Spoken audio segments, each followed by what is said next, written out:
Tekken Advance was one of the stranger ideas at the time, because you were taking a game that's only been 3D and converting it to a 16-bit system. Now the thing about that is a lot of us didn't know what to expect with that. Was it going to be good? Was it going to suck? Well, that's what I'm here to do. So today, I'm going to take a look at Tekken Advance. Like any game of this era that would come to the Game Boy Advance, a lot of people didn't know what to expect with the graphics. After all, the game had been in 3D previously. But here's the shocking thing, the graphics are not bad. I mean, a lot of the stages, they're recreated from Tekken Tag Tournament, the original, which internally were recreated from Tekken 3, and it looks good. I have no complaints about the graphics in this game. The sprites were rendered very, very well. More in a pre-rendered sense, kind of like Donkey Kong Country for the Super Nintendo or even the Game Boy Advance. But I mean, it's what's appropriate. The animations are all smooth. The wind animations look decent.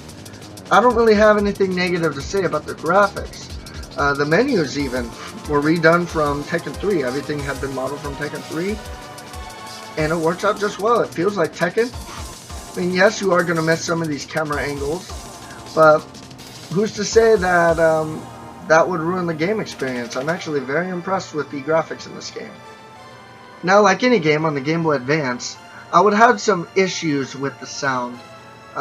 It's not necessarily bad. In fact, they do an excellent job of importing the voiceovers from the PlayStation Tekken game and making it sound relatively good. However, the music sounds like a mess.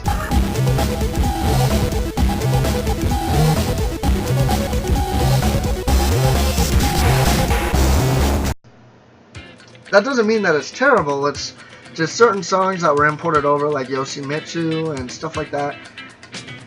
It doesn't have the memory to have music like that. So what they did was kind of loop together these songs, and it just sounds kind of weird.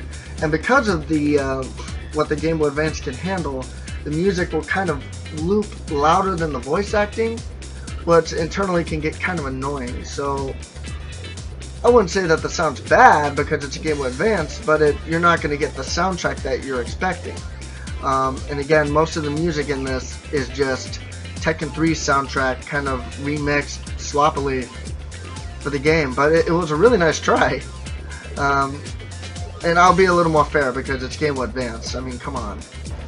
One of the stronger things about this game that people were impressed with is, in fact, the gameplay.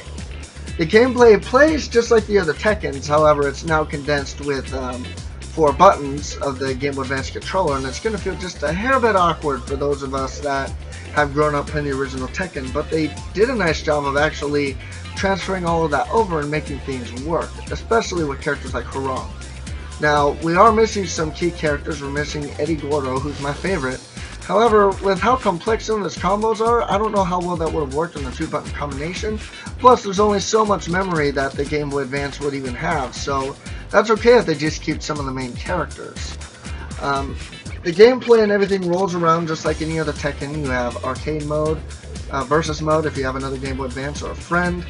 You can unlock team battle mode, which I'll cover in my cheat code section later this week.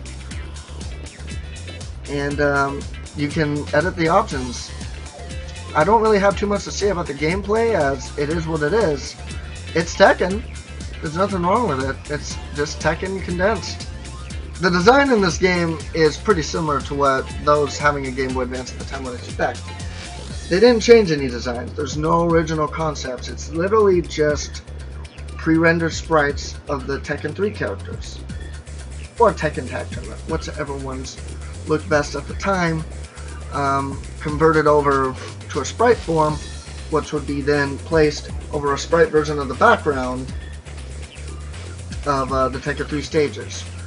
There's been nothing changed or anything like that. The menus and everything, it's designed almost to feel like Tekken 3 more than it is Tekken Tag Tournament. Something I didn't care for the design is that they didn't have any endings in the game, and I know doing what they did took some memory, but 3 screenshots would take maybe a couple kilobytes of space. There's no reason at all they couldn't have had endings with just a text bubble. I mean, if Street Fighter Alpha 3 on the GBA could do it, Why can't they do that in Tekken? I mean, at least give me a reason to beat the game other than unlocking someone like Heihachi. But that's a preference on my part. I don't have much to say about the design. It's Tekken. So all in all, Tekken Advance. What do I like and what do I not like? Well, on the good side, it's Tekken Advance. It's a well done, translated sequel to the Game Boy Advance. The graphics are there, everything's all there. On the negative side, with less buttons to push, it can be a little bit confusing, but it's something that you can figure out over time. And the music kind of sounds a little funky, but again, Game Boy Advance, not fair for me to really nitpick that. But it could have had some endings. It could have had some endings. That would have changed a lot. So, it is what it is. For the Game Boy Advance, this would probably be about a 9 out of 10. If it was on another console, of course, it would be more like a 7. But it's a good port, so I have nothing negative to say, but I would like some endings. 9 out of 10. See you next week, and we're going to cover Tekken 5 Dark Resurrection for the PSP. Stay golden. Hey, did you like that review? If not, that's okay. If you did like it, please subscribe to my channel. It's True Game Nerd TV. Thanks so much for watching, and I apologize for the lighting. I'll fix that eventually. Stay golden.